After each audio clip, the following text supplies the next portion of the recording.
নমস্কার, আমি doctor Pratikjyoti Ghosh, consultant clinical oncologist, founder director East Care Oncology Private Limited.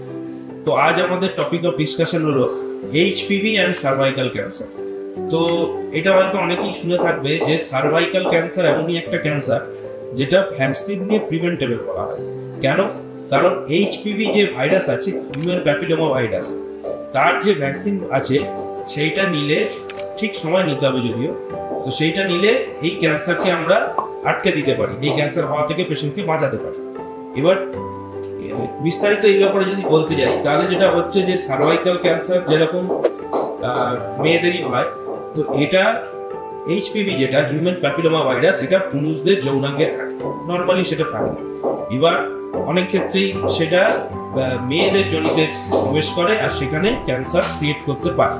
তো এইটা থেকে বাঁচার জন্য যেটা করা উচিত সেটা হচ্ছে, যেটা আমরা বলি এজ গ্রুপ যেটা আছে 9 থেকে 16 বা আমাদের ক্ষেত্রে 20 অব্দিও এইচপিভি ভ্যাকসিন নেওয়া উচিত।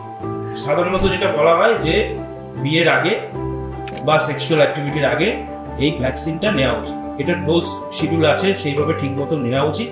এই ভ্যাকসিনটা নিলে তাহলে এইচপিভি ভাইরাসের জন্য যে সার্ভাইকাল ক্যান্সার আমরা দেখে থাকি সেইটা কিন্তু পুরোপুরি প্রিভেন্ট করা সম্ভব।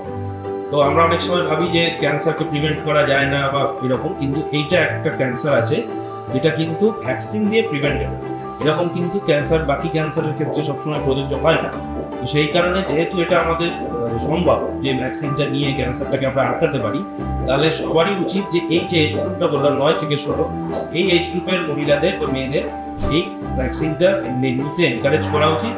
সবার এই ভ্যাকসিনটা দেওয়া উচিত, তাহলে এই সার্ভাইকাল ক্যান্সারকে আমরা দেখে দিতে পারবো।